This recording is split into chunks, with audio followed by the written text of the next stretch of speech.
Hello and welcome to the Eights of the Tarot. Today we'll hit the highlights of the Eights of the Minor Arcana to help you with your own readings and the readings you do for others. Tarot can be used to gain insight and understanding into a variety of areas, including relationships, career, and personal growth. Before we begin, I just want to say that the meanings I present today are the ones I've found to be most often the truth in my experience and practice. But your practice and experience may be different. That's totally fine, and neither of us are wrong. All I hope in any case is that there's something in here that you can use or find helpful in some way. So with that, let's begin. These cards hold a turning point energy, the moment where theory becomes practice, where inner strength is tested, and where the individual takes responsibility for shaping their destiny. Today we'll explore what the Eights mean as a family, how each suit expresses courage differently, and how the spiritual lessons they have help us interpret the cards at a much deeper level. In tarot numerology, 8 is where we meet real-world application. 7 was theory, experimentation, vision, and possibilities. But 8 is where the rubber meets the road. It's the moment our plans must prove themselves. 8s are described as types of courage, expressed through each suit. Wands, courage to act. Cups, courage to feel. Swords, courage to think for oneself. And Pentacles, courage to persist. To understand the 8s, you have to understand Hod, the 8th sphere on the Tree of Life. This Tree of Life diagram is used in Kabbalah, a form of mysticism with origins in Judaism, and it's a way to visualize the different facets of divinity. Those little circles are Sephirah. They represent different containers of divine energy, and the paths represent the different ways in which that divine form of intelligence interacts with the world. The Tree of Life is made up of 10 spheres, which are connected by 22 paths. Each sphere represents a different aspect of the divine.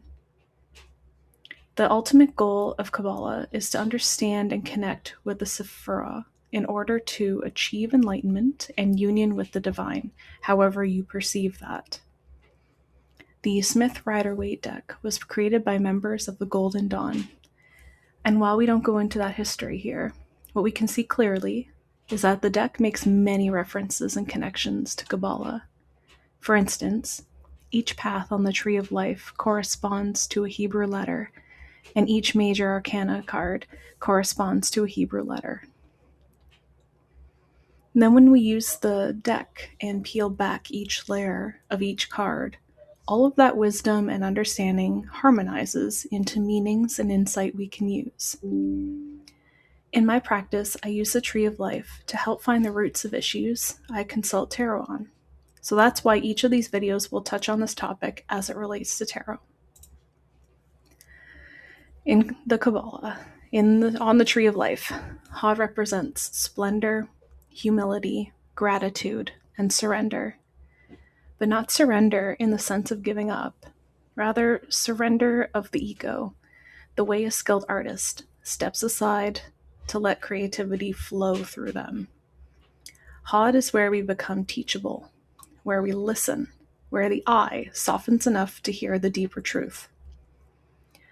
A line from the mystical teaching states, "Who is wise? One who learns from all." That's Hod. It's the ability to stand strong in ourselves while simultaneously recognizing the brilliance of others. Hod is also connected to prophecy, because true intuition requires humility. When the ego steps aside, something higher can speak. So with this in mind, let's turn to each of the 8s to see how Hod shapes their symbolism. The 8 of Wands is the most direct expression of Hod's humility. Why is that? Because there's no person at all on this card. The message is stunning in its simplicity. When the universe opens a channel, your job is to move with it. This is the courage of action, stepping into opportunity before doubt clouds the moment. Speed here is not recklessness, it's alignment. The arrows fly because resistance has fallen away, the ego has been silenced, and guidance is clear. For beginners, this card could mean movement, messages, acceleration. For the advanced readers, this will also take shape as a spiritual flow state. Life is saying, trust this. When the Eight of Wands appears, action becomes prayer. So upright, the Eight of Wands is pure flow. Reversed, the flow becomes scattered, chaotic, or blocked. This is the energy of too much too soon, or nothing at all. It can look like delays, miscommunication, travel problems, overwhelming situations, impulsive actions that backfire, or the painful experience of almost but not quite. You might feel like life is throwing everything at you, or nothing is moving despite all of your effort.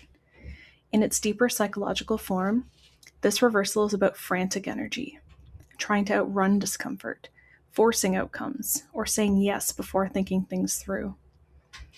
The shadow appears here as overreaction, nervous urgency, or the inability to pause. For the beginners, or those who are newer to this card, you will want to look at this and think, slow down, don't rush the process. Clarity comes when the pressure drops. A more advanced reader might take this another step further and say, what are we afraid is happening, or what are we afraid will happen if we stop moving? Are we confusing speed with purpose? Where is the ego trying to make something happen rather than letting guidance lead? In its highest form, this reversal is a call to realign, to gather those scattered threads and let momentum rebuild naturally. This card is often misunderstood. It looks like fear and entrapment and paralysis, and on the surface it is. But through the lens of Hod, it becomes something deeper. It's the courage to admit that the intellect is not always the path to truth. In your reference materials, the figure in the card is described as a mediator. She closes her eyes not because she's hopeless, but because she knows that analytical thinking can't solve this moment. She's practicing the humility of the mind, stepping into stillness so intuition can rise. Often this card shows us something as being stuck. But you can work with this card to learn that the ropes are loose, her feet are not bound, the path opens the moment she surrenders overthinking. This is the courage to see with the inner eye. The Eight of Swords in reverse can be liberation or deeper entrapment. On one hand, liberation, those blindfolds loosen and fall away. A shift in perception cuts through that fear, and the person sees how they became stuck and how to free themselves. So that is Hod in the most luminous shadow form, the humility of saying, oh yeah, I see the truth now. And then you can start the path to renewal and make new choices. On the other hand, it can be a magnification of the sword's shadows. Paranoia, self-sabotage, avoiding responsibility, victim mindset, escapism, and just falling further into the mentally overwhelmed spiral. This happens when someone refuses to release outdated beliefs or still tries to think their way out of a situation that requires surrender, not logic. You can interpret this card as being closer to freedom than you think, but you have to take the first step. What happens if you stop resisting? The reversal of the Eight of Swords is the moment insight breaks the mental spell, or the moment the spell tightens. The choice is always the querents. This is one of the most emotionally mature cards in the deck. A figure walks away from carefully stacked cups, from something once meaningful, not out of anger, but out of clarity, out of self-honesty. This is the courage to leave when staying would be easier. It's the humility to admit, this no longer nourishes me. This can mean, for some readers, walking away, endings, transitions, soul searching. You can also look at it as a spiritual pilgrimage. This is a first step to retreat from noise so the soul can speak. The Eight of Cups reminds us that sometimes the bravest act is to take a quiet step into the unknown. The Eight of Cups reversed is one of the rare cards that can literally reverse its narrative. The figure walking away might now be coming back. The reversal has two major expressions. One could be a joyous return, a reunion, second chances, rekindling of passion, connection, and happiness. Seeing a phase of sorrow ending and then realizing that life feels vibrant again. There's a renewed vitality. Sometimes the reversed Eight of Cups is a direct yes to the question, will they return? On the other hand, this could be the avoidance. It could be just as often meaning that you're refusing to leave a situation that has already run its course. And this can look like staying in a relationship out of fear of being alone, clinging to the family structure, even when you're in an unhappy emotional situation, drifting from job to job or place to place, being purposeless, or even emotional numbing. That can also look like fear of intimacy or commitment, or abandoning the inner work you need to do in favor of external pleasure. So Hod's shadow through cups is the inability to listen to the inner flow.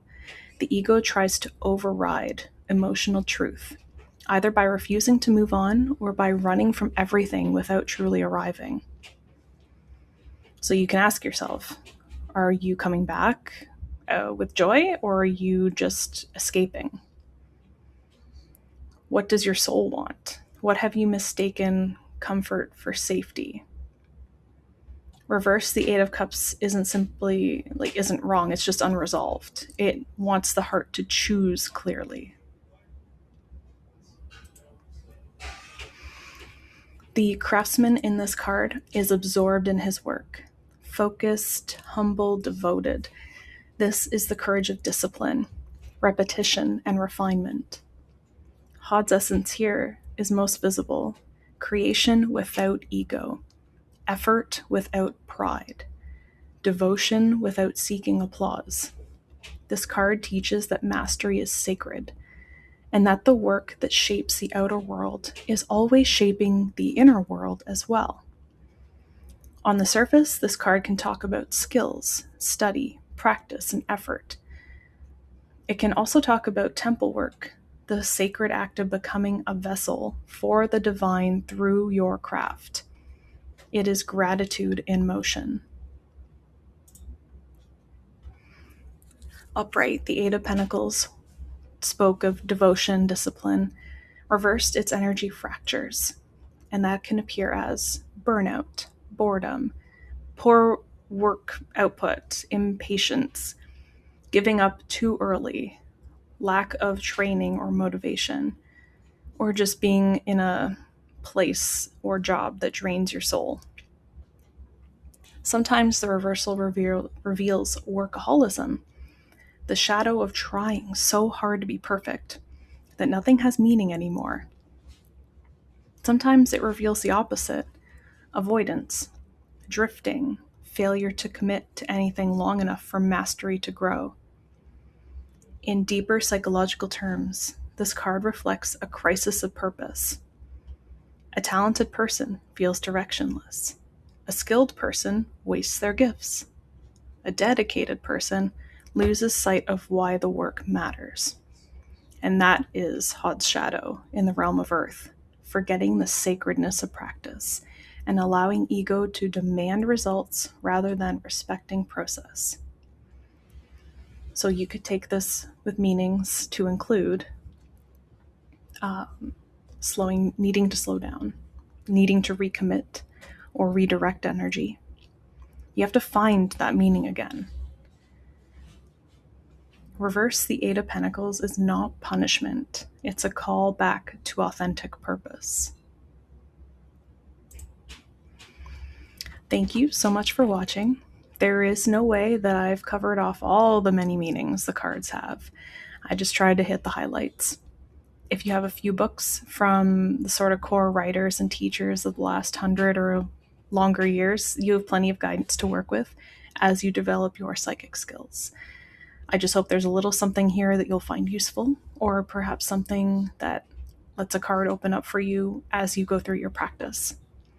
If you pause the video in different spots, you'll be able to read those pages as you need them. But if you wanted to have a printable copy of all the cards that have been done so far, those are available to you by clicking the link in the description to get those off a Google Drive. Hopefully you'll come over to the next video in the series where we go over the nines. Take care, and remember, practice makes predictive.